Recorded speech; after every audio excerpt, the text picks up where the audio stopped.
The alarm bells rang across monitoring station Kepler-7 like the screams of dying metal. Technician Velktar's four eyes widened as he stared at the impossible readings on his screen.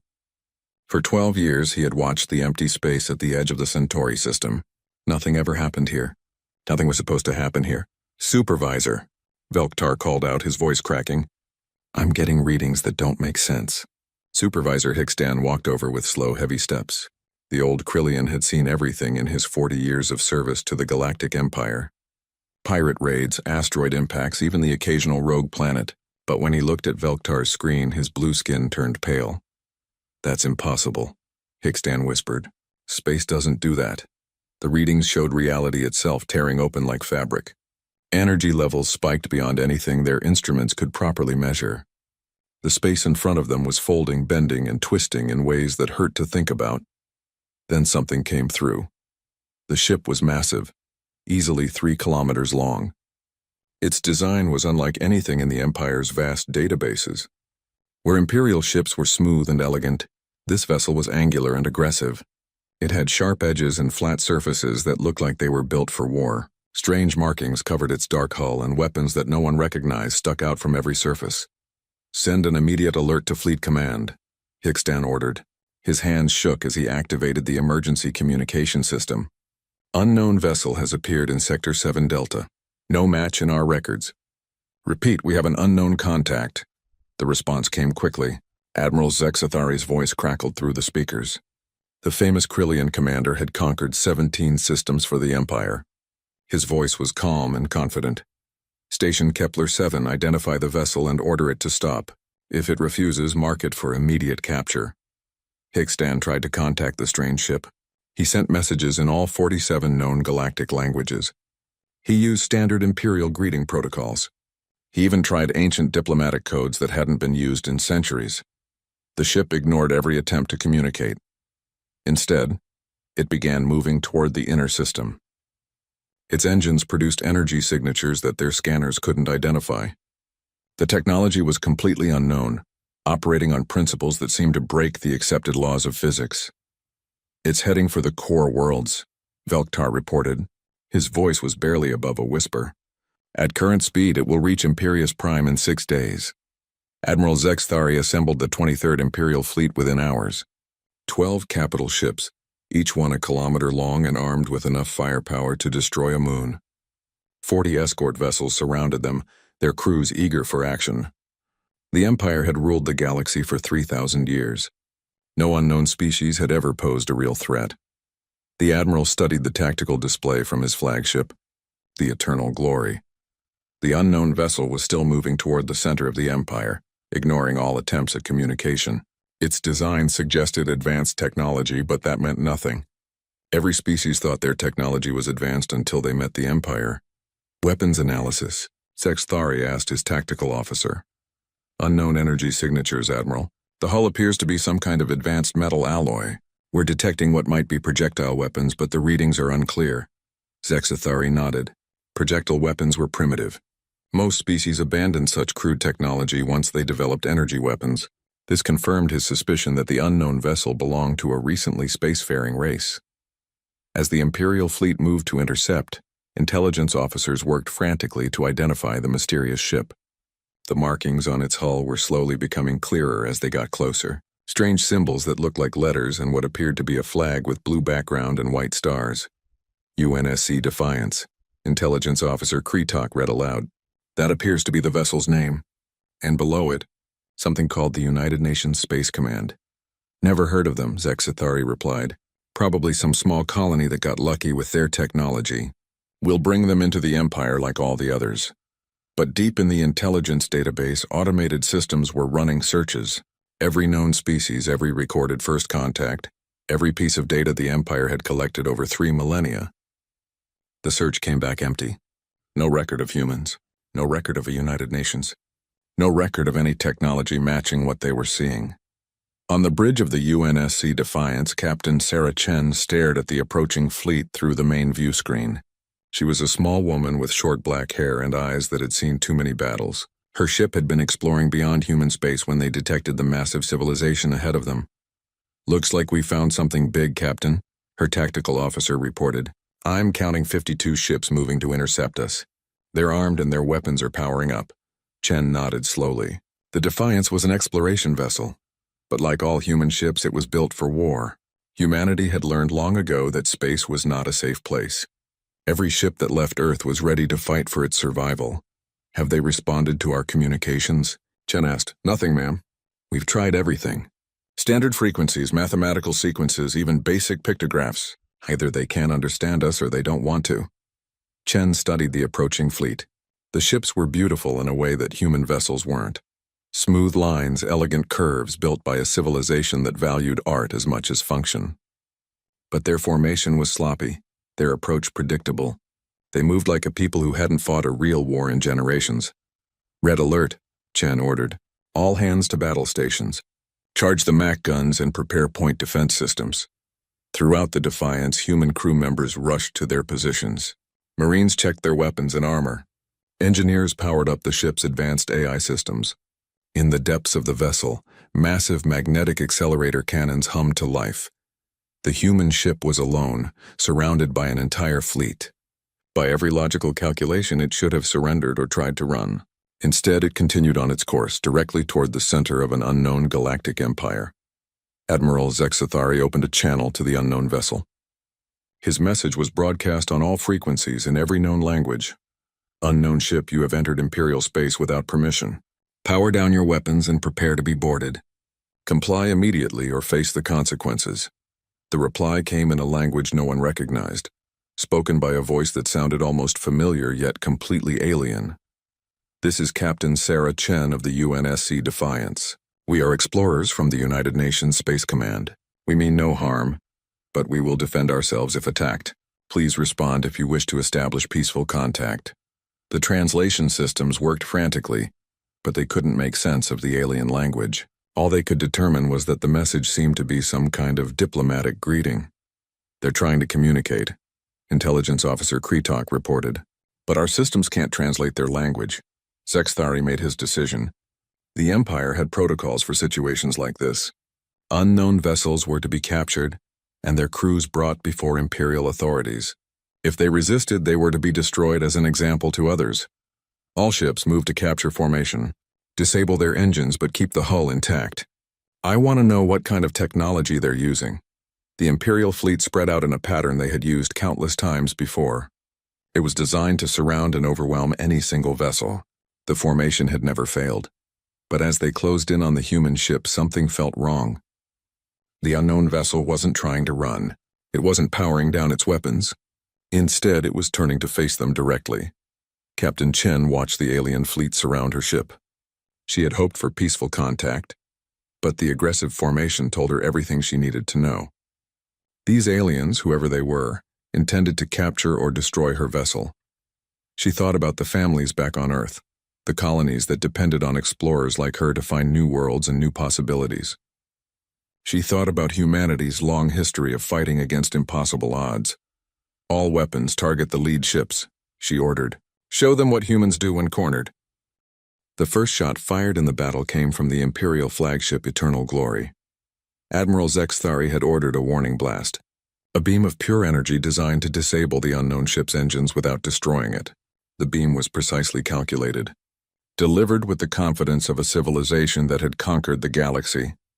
The energy blast struck the human ship's shields and scattered harmlessly into space.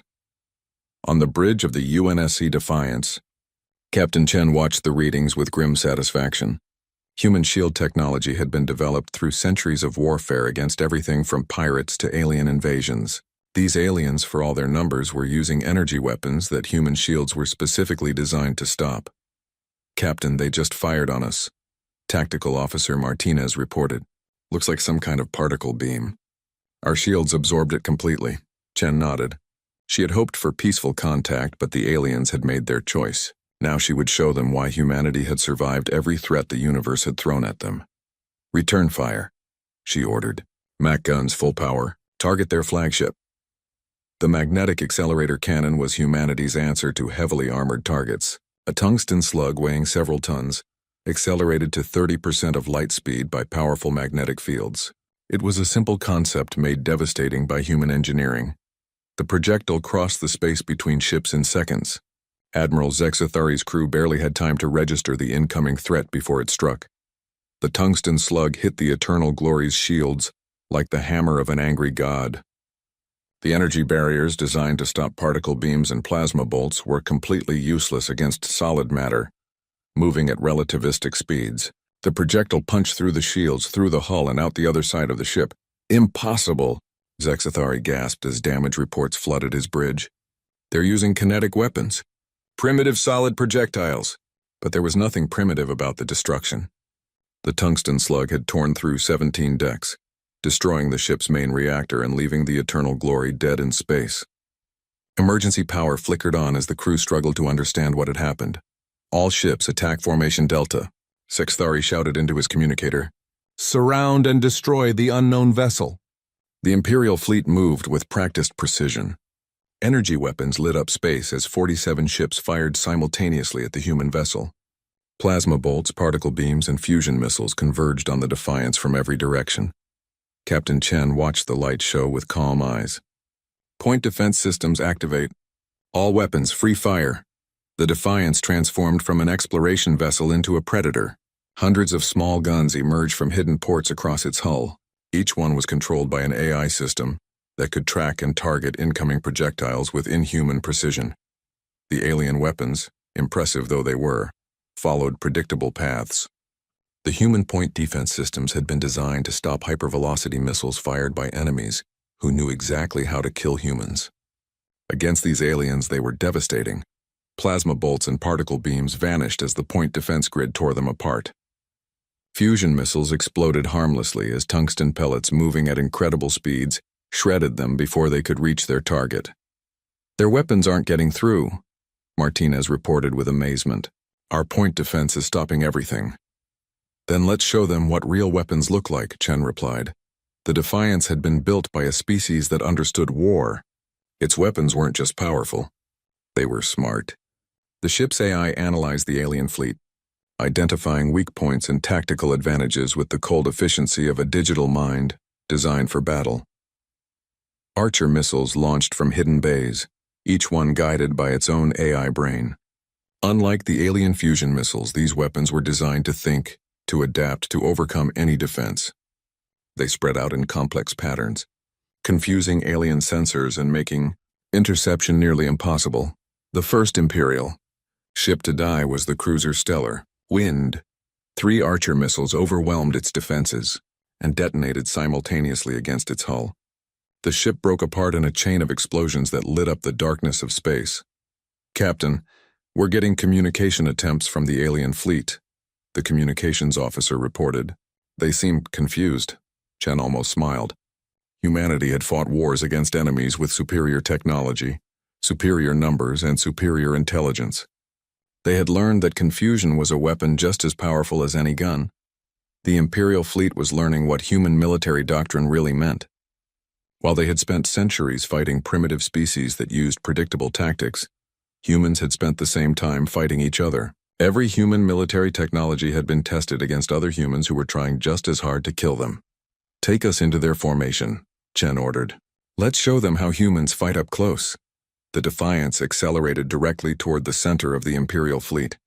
The alien captains, trained in the elegant warfare of a civilized galaxy, watched in horror as the human ship deliberately entered close combat range. Admiral Zexathari couldn't believe what he was seeing. They're coming straight at us. Don't they understand that we outnumber them 50-1? But Captain Chen understood something the aliens didn't. In close combat, numbers meant less than skill. And humanity had learned to fight in close quarters through millennia of combat experience that these aliens clearly lacked. The Defiance opened fire with every weapon it had. Mac guns sent tungsten slugs through alien hulls like bullets through paper. Laser batteries powered by the ship's fusion reactors cut through enemy vessels with surgical precision. Missile pods launched salvo after salvo of smart weapons that thought faster than alien crews could react. But it was the human crew that made the real difference. Every person aboard the Defiance had trained for this moment. They had run simulations, practiced drills, and studied every possible combat scenario. When the shooting started, they responded with the smooth efficiency of a species that had never forgotten how to fight. Boarding pods incoming, Martinez shouted. The aliens are trying to board us. Chen's smile was cold and hard. Let them come. Marines, prepare to receive guests. The alien boarding pods attached to the Defiance's hull like metal parasites. Inside each pod, Imperial Marines prepared for what they thought would be a routine boarding action. They had done this thousands of times before against primitive species. They had never fought humans. The first thing the aliens noticed was the artificial gravity inside the human ship.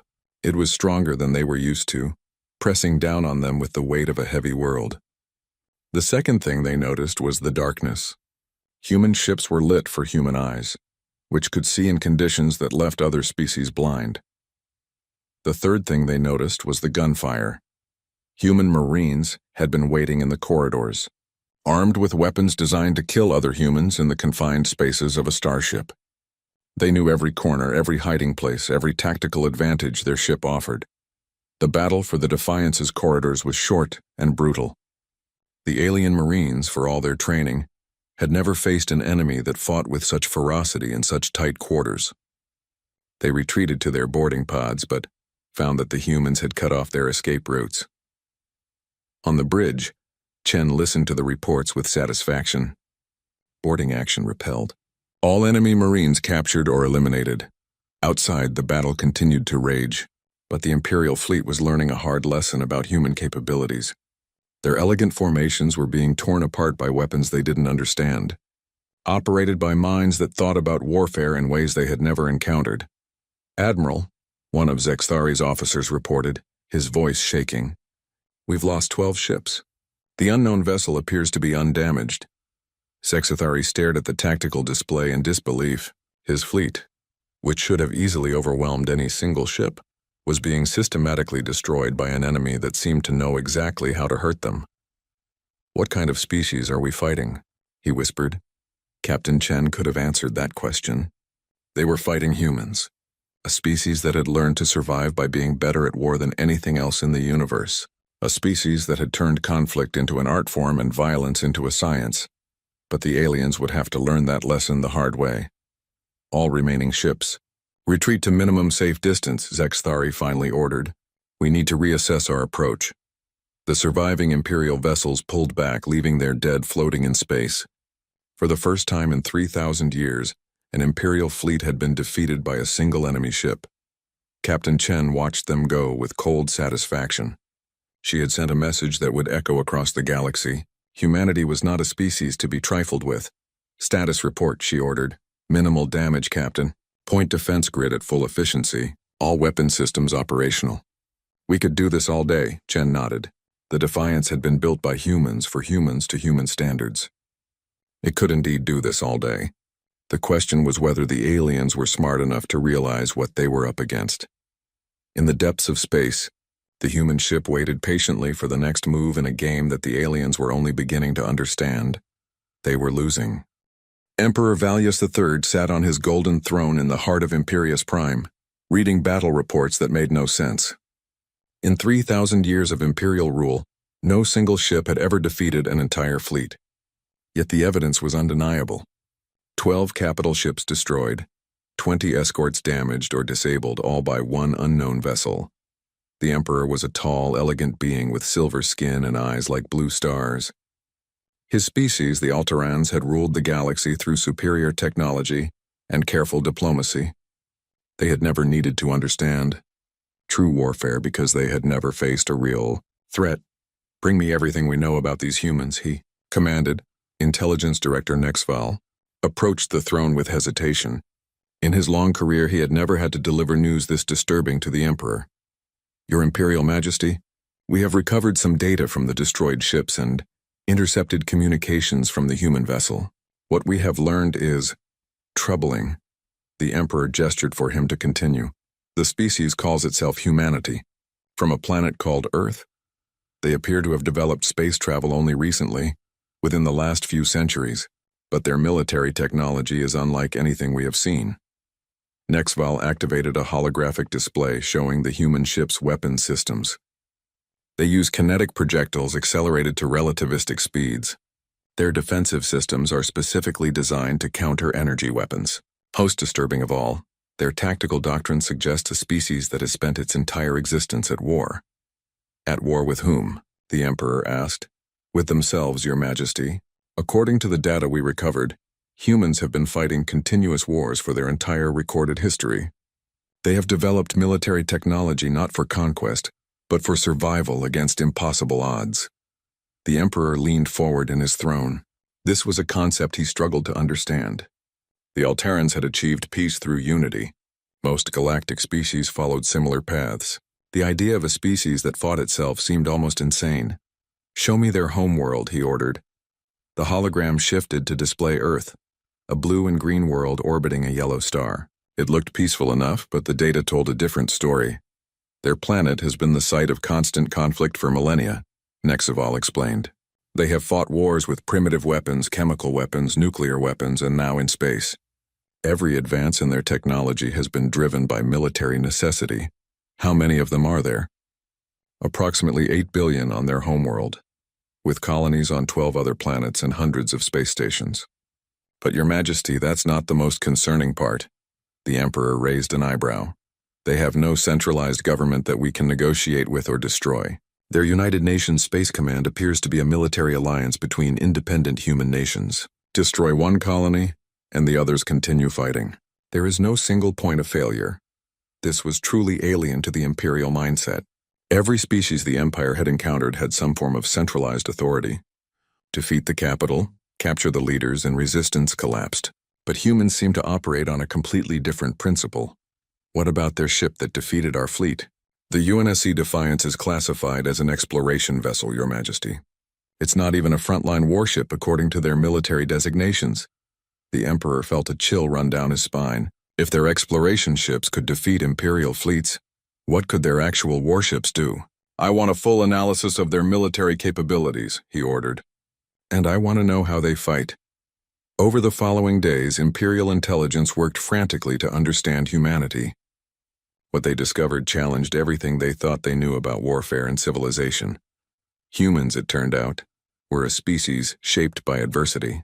Their homeworld was a dangerous place with extreme weather, natural disasters, and predators that had forced them to become adaptable survivors.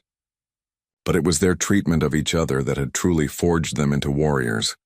They have fought wars over territory, resources, ideology, and religion, intelligence analyst Krythan reported to the Emperor. They have developed tactics for every possible scenario. Mountain warfare, desert warfare, urban combat, naval battles, aerial dogfights, and now space combat. But surely they must have some weakness, the Emperor said. That's just it, Your Majesty. Their entire military doctrine is based on the assumption that they will always be outnumbered and outgunned. They plan for defeat and fight anyway. They have developed weapons and tactics specifically designed to allow a smaller force to destroy a larger one. The analyst brought up another hologram, this one showing human military formations. Look at how they organize their fleets. Each ship is designed to operate independently if cut off from the others. Each crew member is cross-trained in multiple roles. They don't have elegant formations because they expect their formations to be broken. The Emperor studied the tactical displays with growing unease. Imperial fleets fought like dancers, moving in beautiful, coordinated patterns that had been perfected over millennia. Human fleets fought like pack hunters, adapting instantly to changing circumstances. They also have something we've never encountered before. Krythan continued. They call it military tradition. Each human soldier carries the knowledge and experience of every human warrior who came before them. They study their own defeats as much as their victories. What do you mean? When they lose a battle, they analyze what went wrong and develop new tactics to prevent it from happening again. When they win, they assume their enemy will learn from the defeat and prepare for a different kind of fight next time. They are constantly evolving their military capabilities. This was perhaps the most alien concept of all. Imperial forces fought the same way they had for centuries because their methods worked. Why change something that brought victory? But humans seem to change their tactics constantly, driven by a paranoid assumption that their enemies were always learning. There's more, Your Majesty, Krythan said reluctantly. We've analyzed their ship construction. Every human vessel is built to fight alone if necessary. They have redundant systems, advanced AI support, and weapons that can be operated by a skeleton crew if needed. Why would they build ships that way? Because they expect to lose ships, Your Majesty. They build every vessel assuming it might be the last one standing. Their exploration ship defeated our fleet because it was designed by a species that knows what it means to be desperate. The Emperor was quiet for a long moment, processing this information. The Galactic Empire had ruled through superior technology and overwhelming force. They had never faced an enemy that assumed it would lose and planned accordingly. What about their numbers? Surely we can overwhelm them with sheer quantity. That's the problem, Your Majesty. We don't know how many ships they have. Their military doctrine emphasizes mobility and independence. They could have 10 ships or 10,000, scattered across space in formations we can't predict. The intelligence reports continued to pour in, each one more disturbing than the last. Humans didn't just build weapons. They built weapons designed to kill other humans who were just as smart and just as desperate. Their military technology had been tested in the ultimate laboratory, wars against their own species. They have something else, Krythan added. Something our psychological analysts are calling the warrior ethos. They don't just fight to win. They fight because losing is not acceptable. They would rather die than surrender. This was incomprehensible to most imperial species. War was politics by other means, a way to settle disputes when diplomacy failed. But humans seemed to view war as a test of survival, where defeat meant extinction. Your Majesty, War Marshal Thekmor interrupted as he strode into the throne room. I request permission to take the 7th Grand Fleet and deal with these humans personally. The Emperor looked at his most successful military commander. Thekmor had conquered 17 star systems for the Empire. He was a brilliant tactician and a seasoned warrior. Marshal, what makes you think you can succeed where Admiral Zexthari failed? Because I won't underestimate them, Your Majesty. I've studied the battle reports. These humans fight like nothing we've ever encountered. But there's still just one ship against 300. The Emperor nodded slowly. Perhaps overwhelming force was still the answer. Even humans had to have limits. Very well. Take the 7th Grand Fleet, but Marshal, be very careful. These humans are not like other species we've conquered. Thekmor bowed deeply. I understand, Your Majesty. I will not make the mistake of treating them as primitives. As the War Marshal left to prepare his fleet, the Emperor remained on his throne, staring at the data about humanity. For the first time in his long reign, he felt something he had never experienced before. Fear. Not fear of losing a battle or even a war, but fear of what humanity represented. They were a species that had turned conflict into an art form, that had made war into a science. They were survivors in a way that no other galactic species understood. And somewhere out there in the darkness of space, more human ships were moving toward Imperial territory, carrying weapons and tactics developed through millennia of warfare against the most dangerous enemy any species could face: themselves. War Marshal Thekmor stood on the bridge of his flagship, the Invincible Dawn, watching 300 Imperial warships move into formation around him. The 7th Grand Fleet was the largest military force the Empire had ever assembled for a single engagement. It represented the combined might of a dozen star systems and carried enough firepower to destroy entire planets. The War Marshal was a veteran of 40 campaigns. His species, the Koranian, were natural warriors with thick armor-like skin and tactical minds that excelled at large-scale warfare. He had studied the defeat of Admiral Zexthari and believed he understood what had gone wrong. The Admiral underestimated the human ship, he told his staff officers. He treated them like any other primitive species. We will not make that mistake. But as Thekmor spoke those words, new contacts appeared on his sensors. Space itself began to tear open in 3 different locations, and more human ships emerged from what his scientists called slip space, a form of faster-than-light travel that Imperial science couldn't explain. The UNSC Indomitable materialized first, a massive vessel even larger than the Defiance. Its hull was scarred from battles fought in distant star systems, and its weapons bristled with the promise of violence. The UNSC Retribution followed, sleek and deadly, built for speed and precision strikes. Finally came the UNSC Perseverance, a fortress ship designed to take tremendous damage and keep fighting. 4 human ships against 300 of ours, Thekmor said calmly.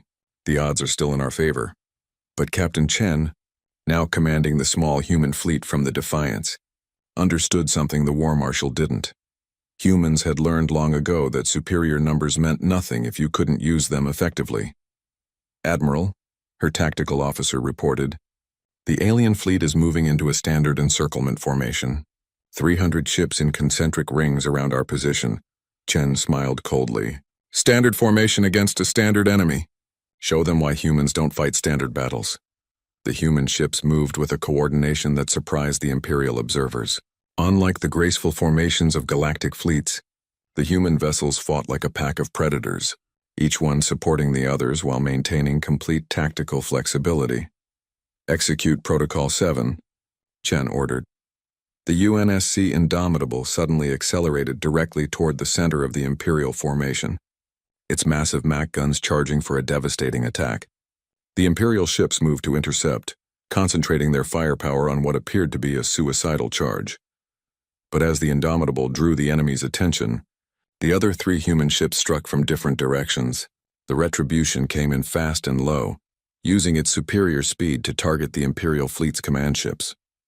The Perseverance attacked from above, its heavy armor allowing it to absorb return fire while delivering crushing blows to enemy vessels. The Defiance, meanwhile, had simply vanished. Where did it go? Thexmore demanded as his sensors lost track of the human exploration ship. Unknown, sir.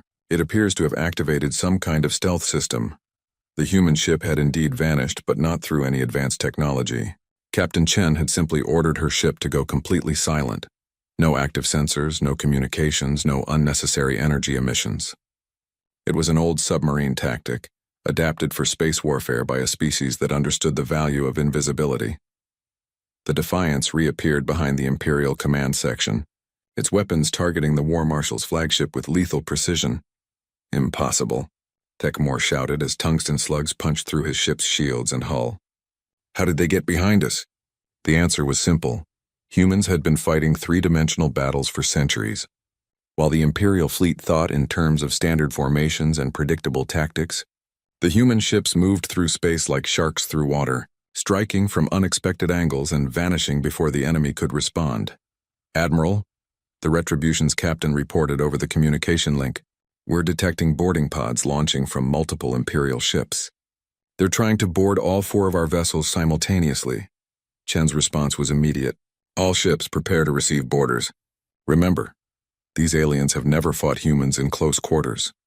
The Imperial Marines who boarded the human ships thought they were prepared for anything.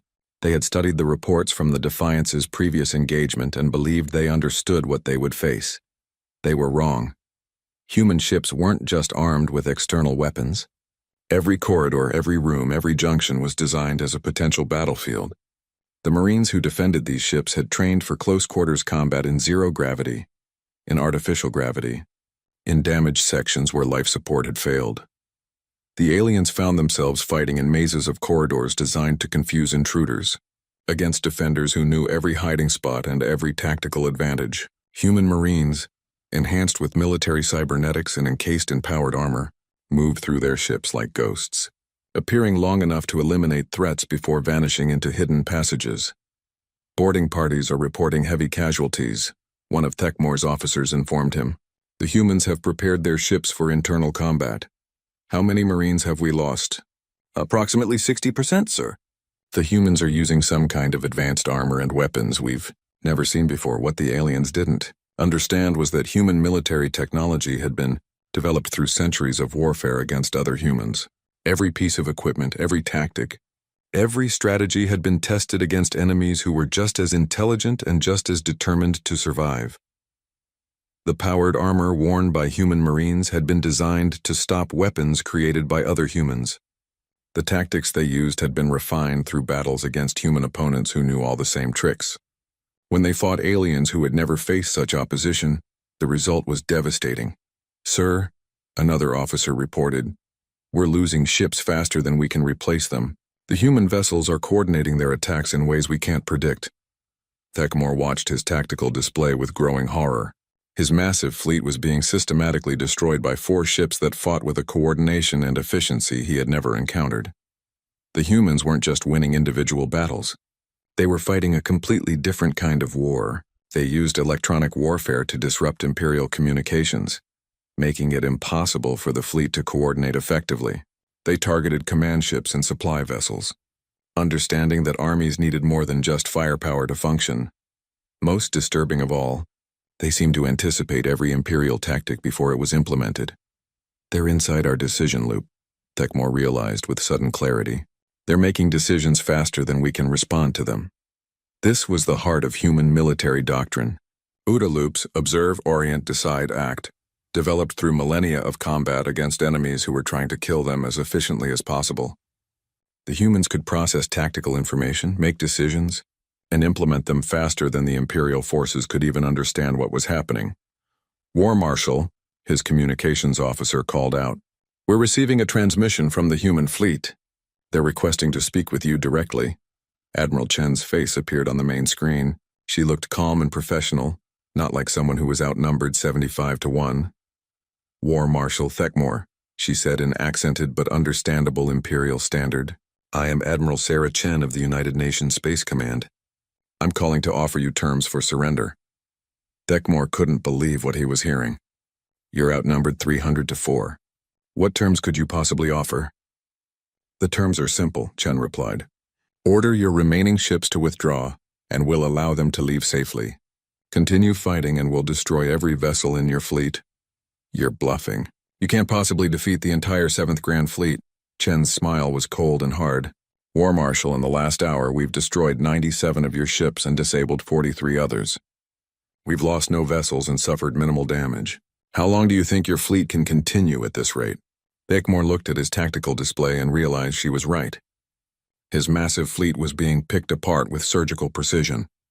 The humans fought with a combination of advanced technology and tactical brilliance that he had never encountered. "What are you?" he asked quietly. "We're humans," Chen replied. "We're explorers, scientists, farmers, teachers, and artists. But when someone threatens us, we become something else. We become soldiers, and we're very, very good at it. How is this possible? Your species has only recently achieved space travel." "War Marshal, my species has been fighting wars for 5,000 years. We've fought with sticks and stones, with swords and shields, with gunpowder and aircraft, with nuclear weapons and orbital bombardments. We've learned to fight in every environment and against every kind of enemy. The only difference now is that we're fighting in space." Thekmore understood, perhaps for the first time, what the Empire was truly facing. Not just a new species with advanced technology, but a race of beings who had turned warfare into a science and conflict into an art form. "You said you were explorers," he said. "We are. But we're explorers from a species that learned long ago that the universe is a dangerous place." Emperor Valius III stood before the great window of his palace, staring out at the capital city of Imperius Prime. For 3,000 years, this world had been the center of galactic civilization, the heart of an empire that stretched across 40,000 star systems. Now, for the first time in his long reign, he wondered if that empire would survive. The reports from War Marshal Thekmore's defeat had shaken the very foundations of imperial power. Not only had 4 human ships defeated the Empire's greatest fleet, but word of the victory was spreading throughout imperial space. Subject species that had accepted imperial rule for centuries were beginning to ask dangerous questions. "Your Imperial Majesty," Intelligence Director Nexaval announced as he entered the throne room, "we have received an urgent communication from the human fleet." The Emperor turned from the window, his expression grave. "What do they want?" "They request permission to send a diplomatic vessel to Imperius Prime, Your Majesty. They wish to establish formal relations between humanity and the Empire." This was unprecedented. No species had ever demanded audience with the Emperor as equals. They came as supplicants seeking to join the Empire or begging for mercy after defeat. But the humans were requesting talks as if they were a sovereign power. "What kind of diplomatic vessel?" the Emperor asked. "A ship called the UNSC Olive Branch, Your Majesty. Our sensors indicate it's lightly armed compared to their warships, but still capable of defending itself." The Emperor considered his options. He could refuse the meeting and continue the war, but the cost would be enormous. The humans had demonstrated capabilities that made them extremely dangerous enemies. Alternatively, he could meet with them and perhaps find a way to avoid further conflict. Grant them permission to approach, he decided, but under heavy escort. I want to know what these humans really want. 3 days later, the UNSC Olive Branch emerged from slipspace at the edge of the Imperius system. The ship was smaller than the human warships, but no less impressive in its design. Its hull bore the same angular, aggressive lines that marked all human vessels, but it also carried symbols of peace, white markings that indicated its diplomatic mission. Admiral Sarah Chen stood on the bridge of the Olive Branch, promoted from her previous rank in recognition of her victories. She wore the dress uniform of the United Nations Space Command, dark blue with silver insignia that reflected humanity's military heritage. "Admiral," her communications officer reported, "we're being escorted by 20 Imperial warships. They're maintaining weapons lock but haven't powered up their main guns." Chen nodded. The Empire was being cautious, which was smart. But they were also showing respect by not surrounding her ship with overwhelming force. It was a gesture that suggested they were serious about diplomacy. "Open a channel to the Imperial escort." "Commander," she ordered. The face that appeared on screen belonged to a species she hadn't seen before. Tall and thin with pale blue skin and large dark eyes. The being wore the uniform of an Imperial Navy captain. "I am Captain Veltar of the Imperial Guard," the alien said formally. "I am instructed to escort you to Imperius Prime for your meeting with His Imperial Majesty." "Thank you, Captain. We appreciate the escort and the opportunity for dialogue." Veltar's expression was unreadable, but Chen could sense his curiosity. She represented something new in his universe, a human, a member of the species that had done the impossible and defeated Imperial fleets. As the diplomatic convoy traveled toward the capital world, Chen prepared for the most important negotiation in human history. She had been chosen not just for her military success, but for her understanding of both human nature and the delicate art of diplomacy. The olive branch descended through the atmosphere of Imperius Prime, a world of impossible beauty. Crystal cities stretched toward the sky, connected by bridges that seemed to float in midair. Gardens filled with alien plants created patterns of color that human eyes could barely comprehend. "Impressive," Chen's aide commented as they watched the city grow larger below them. "Yes," Chen agreed. "This is what a civilization looks like when it's had 3,000 years of peace. Now let's make sure they get to keep it." The Imperial Palace was a structure that defied description, part architecture, part art, part symbol of power that had ruled the galaxy since before humans had invented writing. Chen walked through corridors lined with representatives from dozens of alien species, all of them staring at her with mixtures of curiosity and fear. Emperor Valius III waited in the throne room, a vast chamber designed to inspire awe in visiting dignitaries. The throne itself was carved from a single piece of crystalline material that seemed to glow with its own inner light. "Admiral Sarah Chen of the United Nations Space Command," the Imperial Herald announced, representative of the species known as humanity. Chen walked forward with confident steps, neither hurrying nor hesitating. She had studied Imperial protocol but chose to follow human customs instead. Rather than kneeling or bowing, she stopped at a respectful distance and nodded politely. "Your Imperial Majesty," she said in clear, careful Imperial standard. "I come here on behalf of humanity to discuss the establishment of peaceful relations between our peoples." The Emperor studied her with ancient eyes. She was smaller than most galactic species, but there was something in her bearing that suggested hidden strength.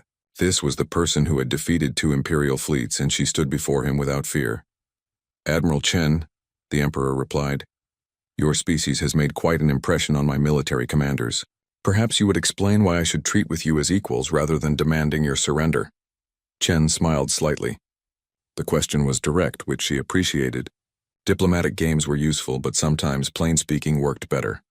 "Your Imperial Majesty, you should treat with us as equals because we are equals. My species has demonstrated that we cannot be conquered by conventional means. Continuing this war would cost both our civilizations dearly. With no guarantee of Imperial victory, you are outnumbered by millions to 1, the Emperor pointed out. "Numbers don't tell the whole story, Your Majesty. We've shown that human ships can defeat Imperial fleets. We've proven that our technology is effective against yours. Most importantly, we've demonstrated that humans will fight rather than surrender, no matter the odds." The Emperor leaned forward in his throne. "What exactly are you proposing?" "A treaty of mutual recognition and non-aggression. Humanity will acknowledge Imperial sovereignty over existing Imperial space. The Empire will recognize human space as sovereign territory. We establish trade relations, exchange ambassadors, and agree to settle future disputes through diplomacy rather than warfare." "And if I refuse?" Chen's expression grew serious. "Then this war continues. Your fleets will attack our ships and we will defend ourselves. We will also begin systematic raids on Imperial logistics and communication lines. We will make it impossible for you to govern your empire effectively."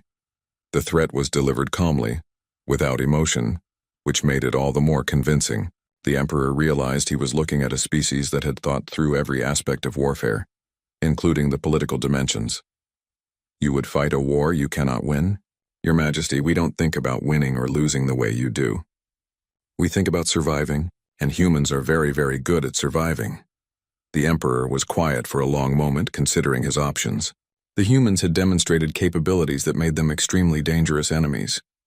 Their technology was effective, their tactics were superior, and their mindset was completely alien to Imperial thinking.